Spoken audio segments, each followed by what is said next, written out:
Welcome to our discussion on Chapter 11 for the course, discussing sourcing decisions and production centers.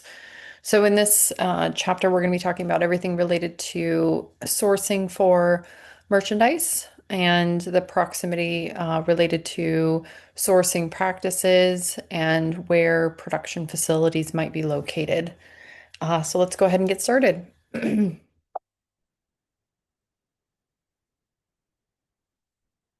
So, one of the first things considering sourcing decisions is, as a company, deciding and asking yourself these top three questions, or few questions rather, considering where your decision of operations and logistics will take place. So, first and foremost, who is going to design the product? Are you going to make it yourself, or are you going to have someone else make it? And then, of course, within that, the details of how it's going to be made, at what duration, time frame, and where will it be made. A lot of that will impact lead time specifics. It'll impact costing. It'll impact the time and duration for the product to be made, and then, of course, sent to where it needs to go. But that includes all of the parts and details of making a finished good. So that includes the materials, the trims, the notions, the labor, the construction, all of those things, the packaging, all of those things that if essentially influence how a product is made. And then from there, deciding who's going to produce it. If you're going to, like I said, make it either in-house or externally, meaning you're working through an outside vendor. And then, of course, where is that vendor located? Are they in the United States, so domestic market, or are you looking at a vendor, say, overseas somewhere? And then how do they distribute? So if it's in the domestic market, likely they're going to ship directly to you via on a truck, on train, maybe perhaps by air, but that would be the most costly type. And then is there a particular distribution center once the product is made? Does it go to a distribution center first for processing before it goes direct to the stores? So again, all of this impacts your sourcing decisions. Now, of course, if you're thinking about internationally or offshore, that is going to take a lot more time.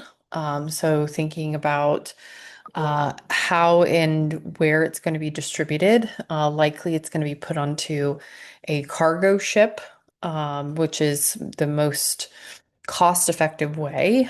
Otherwise, it would be by air. So again, it just depends. There are two different types of sourcing. Again, I've just mentioned either domestic, so producing in the same country where the merchandise is going to be sold. So, like for example, in the United States, it would be produced here somewhere in the United States. If it's going offshore, that means it's going somewhere else. Like it could be produced in Mexico, it could be produced in China, Vietnam, where a lot of apparel goods are predominantly produced for the US market. So, again, it just depends on what your sourcing decisions are. Some things to be aware of when you think about the philosophy of sourcing. So, if you're thinking about domestic, the benefit of that is, of course, you're going to have a product that is locally produced, locally sourced, locally made, and so you are essentially giving back to the domestic market in terms of uh, paying it forward into your own economy. So there's a huge amount of, benefit and credibility when it comes to products made in the United States. When you have something that's made in the USA, it definitely has a level of I would say credibility, really, in terms of its quality and its value. Offshore is definitely another option. A lot of companies still prefer offshore simply because companies have a lot of relationships with certain regions in the world and certain vendors. And so that is an appealing factor, not only because of that, but because of the lower cost margins. And then you may want to look at partnering. So taking advantage of trade agreements. One that is widely used for the apparel industry is the USMCA trade agreement between the United States, Mexico, and Canada, which allows for duty-free trade amongst our neighboring countries. That, of course, is being challenged under the current Trump administration, but that is something, as an example, if you were thinking about partnering based on close proximity to neighboring countries as well as trade agreement. And then nearshoring is looking at the proximity to the US market. So even beyond Mexico and Canada, you could even look at South America or the Caribbean basin, Central America, which are still closer in proximity than, say, the EU or even the Asia markets. Some other things to be aware of when it comes to one sourcing philosophy is considering corporate social responsibility, which is otherwise termed as CSR. It's where a company takes into consideration ethical rights, human labor conditions, uh, environmental implications. And so, really, if your philosophy is around that, you're going to likely choose countries to source from that align with that positioning. And you might even choose a vendor that is certified as a fair trade, has certification under that. And we'll talk a little bit later about what that means. And so that could be a part of your philosophy for sourcing. And another is what we call the triple bottom line, which is considering these three main bottom line, no negotiations. This is what we stand by kind of phrase to consider in philosophy, which is consideration for people, the planet, and then also making sure that we're making profit. So a good company that aligns with this triple bottom line kind of philosophy is Patagonia. They're well known in terms of their positioning for having a very sustainably triple bottom line initiative, and also having strong CSR initiatives in their sourcing philosophy. So again, these are some things to consider when we're looking at clothing or anything that's within the fashion industry being produced both domestically or internationally. When we think about some things that impact trade agreements and regulations, is of course what it means to have a duty or a tariff. And that essentially is a tax that is assessed by the government on product coming into the country. And so that is regulated by customs and border protection. And so at every major port in across the United States, say for example, in JFK area, so New York, there's a major port there. If you look at down by Texas, if you look at even in Los Angeles, we have Long Beach port. So there are customs and border control there that are assessing cargo containers that are coming in from other parts of the world. And of course, assessing certain duties and taxes based on goods coming in. Similarly to duties or tariffs is a term called a quota.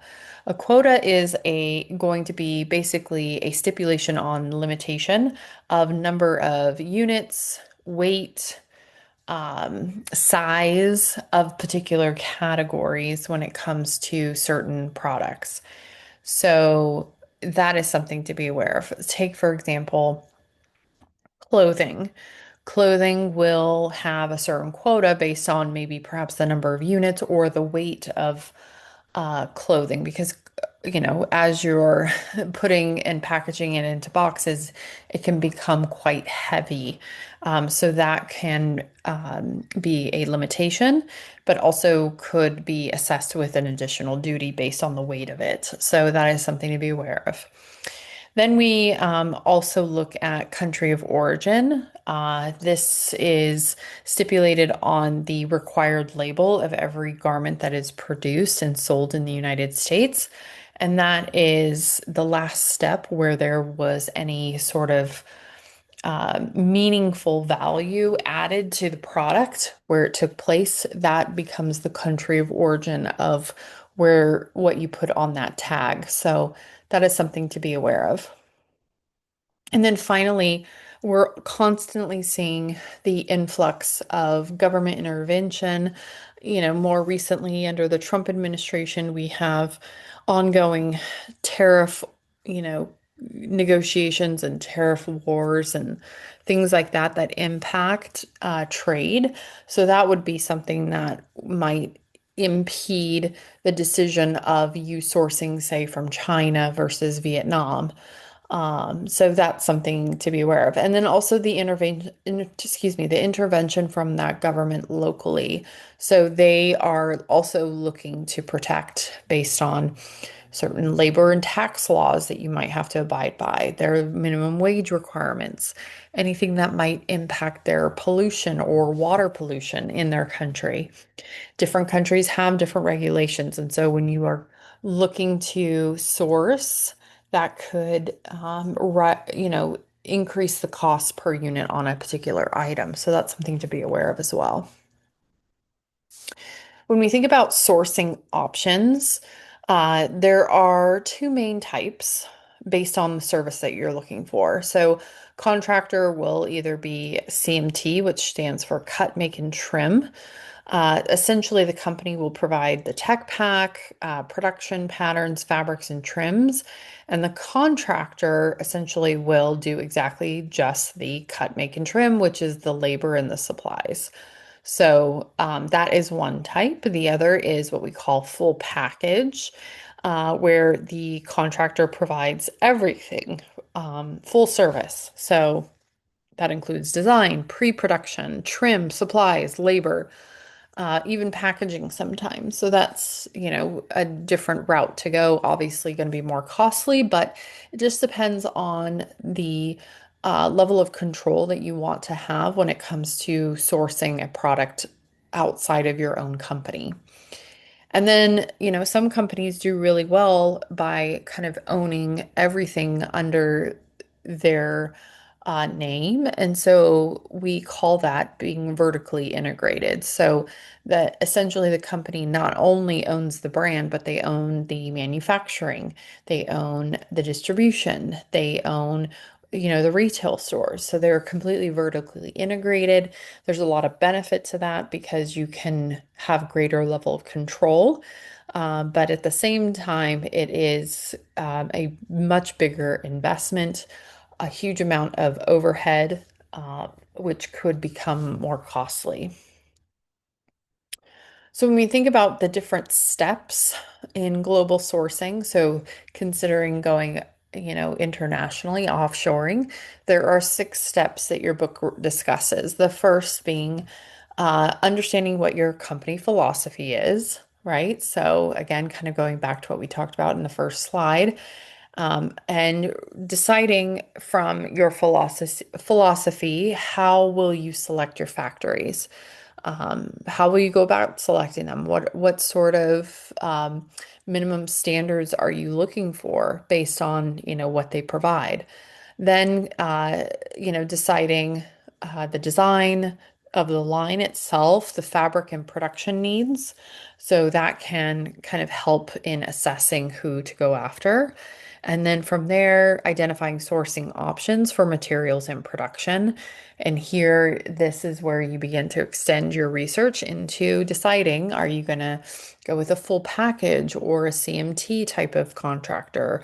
Are you going to do somebody more locally or are you going to go abroad? Typically, when you go abroad, you're going to be looking at larger volume orders as opposed to domestic orders. Can be larger orders, but you can get away with smaller orders in a domestic contract, you know, type of relationship. And then from there, number four or step four, evaluating your sourcing options. So this is really kind of assessing, is it a good match? You know, are your capabilities, their capabilities in line with what you're seeking from them? Do they have the capacity to keep up with what you're looking for season after season, you know, line after line? And as maybe potentially your brand grows, do they have the capacity to continue to grow with you? Or, you know, is it just more of a short-term transactional relationship? So again, that is part of this step in evaluation. Then we move on to step five, where, especially if it's the first time that you're working with a vendor, a contractor, you definitely want to set aside time to inspect and evaluate. So conducting an audit and a quality assurance audit to make sure that they're meeting levels of standards that you expect from them. And then finally, conducting your negotiation. So once you've solidified who and what suppliers you're going to work with, you will then set up time for meetings to negotiate your actual purchase order and contract with them. Some trends in sourcing. So we have a big draw and initiative towards topic around sustainability as the market continues to grow and consumers are more aware of the carbon footprint of, you know, not only their consumption patterns, but the, you know, lifespan of a typical product and also, you know, um, the level of carbon footprint it takes to make a particular product. There's been a lot of, you know, effort towards more sustainable measures. So this comes in the examples of like recycling programs, using less packaging, like when the customer's at the store, maybe having a reusable bag or no bag at all, right? Even using biodegradable type of bags where, you know, if they're discarded, they'll easily be, you know, biodegradable into the earth. If they end up in a landfill, they're not going to sit there and be toxic and rot away like, you know, plastic does. Maybe even considering sourcing closer to where the customer is and the proximity of that. So again, these are kind of more sustainability initiatives that are trending more in recent years with sourcing. Another one is CSR. So CSR is consumer social responsibility. So similar to what we talked about before. So more demands towards social responsibility, kind of consideration on, you know, the ethics and social concerns of a society and a community and the responsibilities around that and how that plays into your sourcing decisions. We've even seen, moving on to brand management, we've seen issues with counterfeit goods, especially when you're sourcing in other countries. They may not have the same level of ethics or regulations when it comes to copyright or trademark laws. And so, counterfeit has definitely forced a lot of brands to think about their intellectual property protections, not just in the domestic US market, but abroad wherever they're producing their goods. And then this leads to, you know, just an overall concerted effort towards having stronger management of your supply chain. So, greater level of communication and transparency to customers. There's a lot of brands today where you can go on their websites and they will have um, completely transparent information where you can see exactly where they're sourcing from, which is great because that, shows a level of value when it comes to the perception of the customer, in terms of what they find important when they're buying from certain brands. And then just to kind of round it off in terms of trends of sourcing, we even look at further dialogue and conversation around more localized sourcing, nearshoring, which is closer to, our borders, onshoring, as well as reshoring. So this has a little bit to do with reverse logistics in terms of, encouraging customers to bring back their product and, continuing the lifespan of the, you know, product itself, the garment itself. So it's being re-engineered. And that can go all the way back to the mill or wherever the manufacturer is located, whether they are domestic or offshore. And that sort of concludes our discussion on sourcing for Chapter 11. Thank you so much for listening.